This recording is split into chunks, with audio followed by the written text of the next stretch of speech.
Hey guys, I would like to take a minute to kind of talk about some ideas and some philosophies that I've used in the past when it comes to saving money and labor. One of the things that we're going to discuss is probably one of the best kept secrets in keeping your labor down and keeping it manageable. So to start off with, I want to discuss what's a really good way to evaluate your staff financially. We evaluate them ABCs based on are they committed to the job, how good are they at the job, but I also look at them numerically. How much money are they worth? How much money can they handle when it comes to volume? The volume I'm speaking of is when you take a daily sales report on your cash register and you pull it up, each hour is going to have a certain number. Every store is different, so the principles I'm going to give you can line up with any of these different numbers. But many of you will find that, especially coming up in September, your lunches will be on the lower side than you're used to. And some of you could see numbers in the range of 180 to 220 as your biggest hour on some of the slower days of the week. When you write your schedule, you should always look at what those numbers are going to be. They're so easy to find, and they're actually more consistent than you think. Look at how much you did last week on that same day of the week, and look at yourself last year on that same day of the week. If you're showing on the pacing sheet that you are increasing, then merely increase that daily sale by the amount that you're showing an increase. So let's say you're up 10%, look at last year's sales and the biggest hour was $200. This year, your biggest hour is likely to be about $220 because you're up 10%. Now, these aren't exact numbers. We are always going to work with a little bit of a flow, especially in lower volumes. You could have a group come in, you could not have that same group come in, and it's going to change. But let's look at some of these principles and see if they can help you compensate for some of that inconsistency in your sales.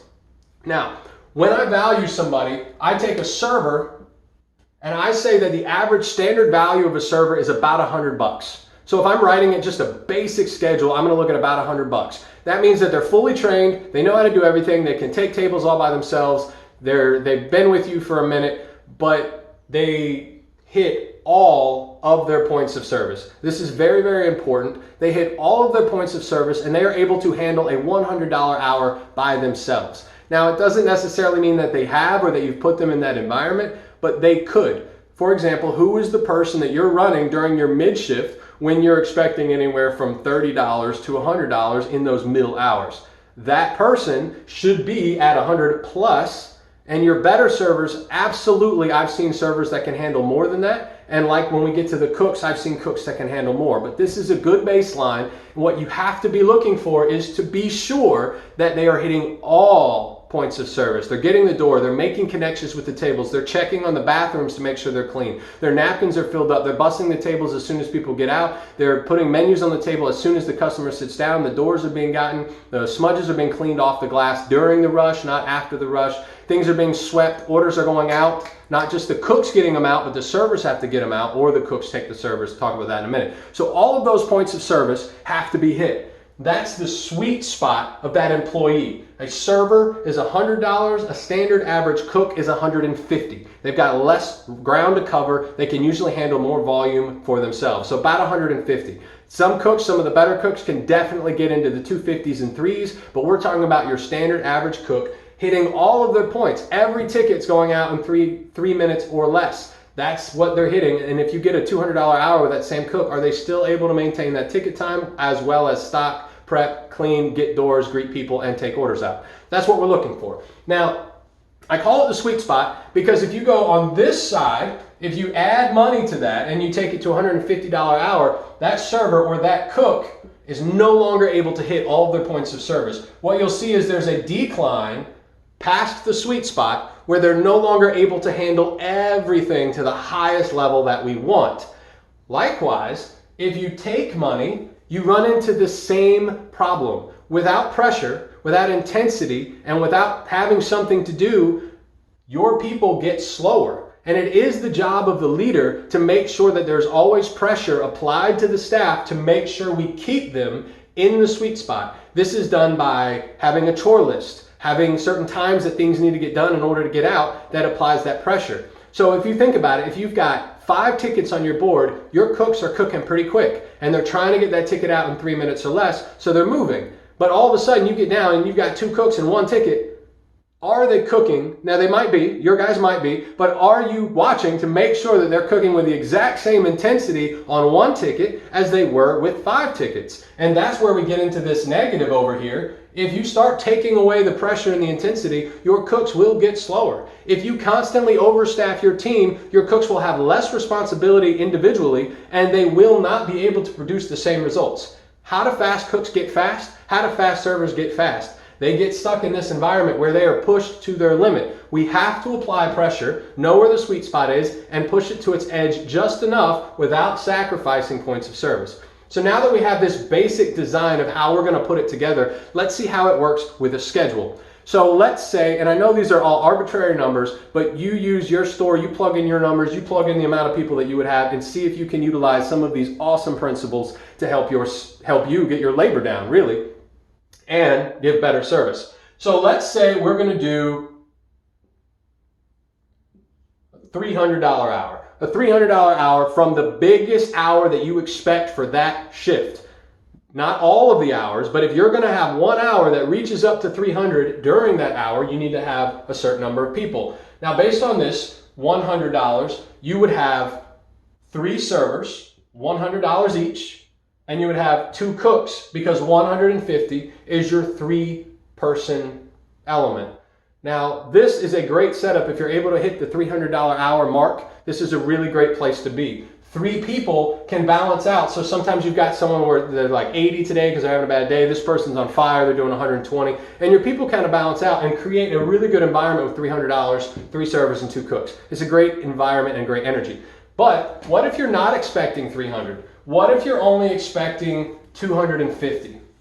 Well, keep that there. So you're expecting $250, and this was found because you typically or standard run anywhere from a 200 even to about a 260. You're never really seeing that 300 mark ever. You might do a 248 and a 248, or you might do a 220 and a 232, 2 hours back to back. So we're kind of using 250 as our cap.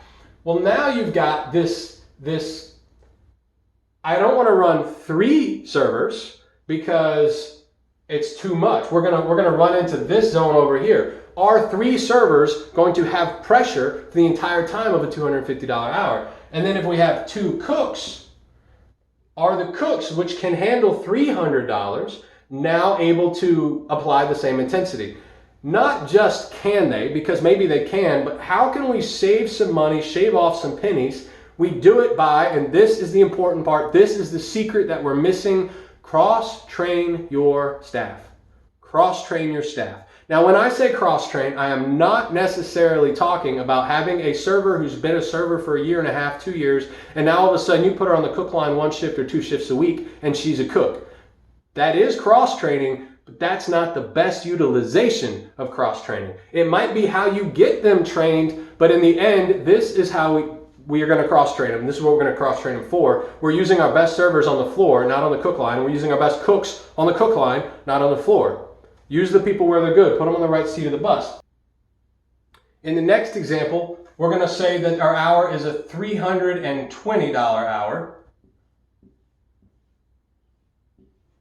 So our cooks cannot handle a 320 if it happens. Because this could be a 320, but it could be up to like a 340 or a 350. So we're going to say, how do we manage this? 3 servers cannot handle a 340.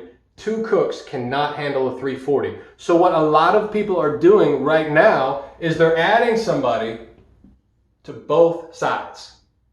They're compensating for that extra volume by adding to both sides. When I am discussing doing this, we are talking about shifts during slow seasons where your, let's say, lunch is only an hour long, an hour and a half long. If that's the case, I'm not sure if you're going to see a 340, but know how your store works. If you added a cook and a server, you are overstaffed. You are a $450 value on the cook side. Even if your cooks are not 100%, you're still looking at somewhere around a 375 if you're cooking with a medium cook and 2 strong cooks, or you are there and you're pulling all the weight, you're able to pull 200, you're way overstaffed.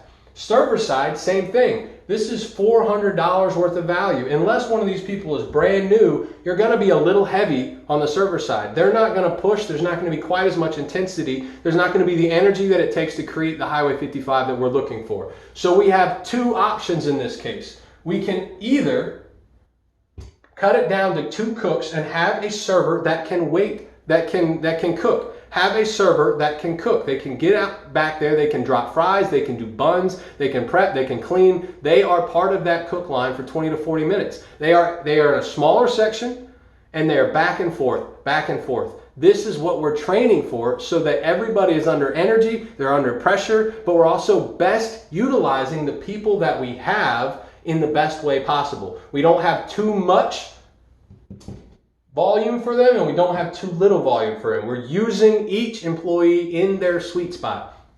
The other option, which is more expensive because cooks cost more, but if you're limited on the number of people you have, then you can run the extra cook. But no, you must know that these people have to contribute. They have to contribute to the other side and they have to do it equally. So you need to know that this person is either dropping fries or they're back and forth and back and forth. They're getting drinks, they're busting tables, they're getting doors for people. They're helping fill in the points of service for those servers during that big part of the rush. Cooks are not just cooks and servers are not just servers. It doesn't have to just be one person from either side that's capable of doing it. That's just a good start as you start learning to cross-train your staff. The best environment is to have cooks that are constantly leaving the line, constantly going out and helping the floor, and a floor that is perfectly capable of getting back on that cook line and helping when it's necessary. Often it's only necessary for 10 to 15 minutes to bang it out, get it done, and then get back on that floor.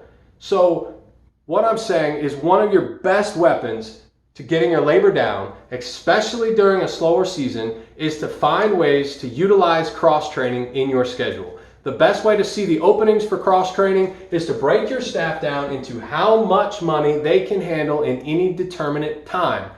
Use that to scale how many people you need and know how much money you're going to make each day. You should be 100% aware of what your numbers are, what your expected sales are going to be, and what's the highest they could be if everything happened perfectly.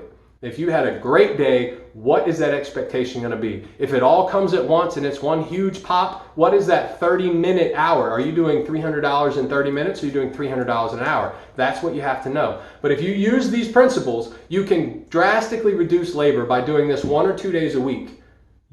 Push yourself. Push as an operator, as a leader, knowing that you can handle what you can handle. Get out there and start cross-training your people, cross-training yourself. Go back and forth and get the job done. All right, I am here to help. I want to help you guys out. If you've got any questions, you're welcome to ask me. If you've got any ideas that you want to express, let me know. Any questions about this, let me know. And if you've got any videos that you want to see, again, let me know. Put a comment underneath the video. I am here to help you. I want you to be incredibly successful. We are not competing from Highway 55 to Highway 55. We are competing from Highway 55 against everybody else who thinks that they're better than us. We need to find ways to make our stores the most profitable they can be so these people make more money, so these people get more tips, so these people feel like they're valued in some way. They're not sitting around doing nothing. They don't have time to go to the back and get on their phone because we're able to control the numbers right there in our spot by taking a little bit more time in the planning stage up front and cross-train. All right, guys, I hope you enjoyed this video. If you would, give it a thumbs up. That lets me know that you watched it, you liked it, and maybe you want to see more. So I wish you guys the best, and I hope this helps.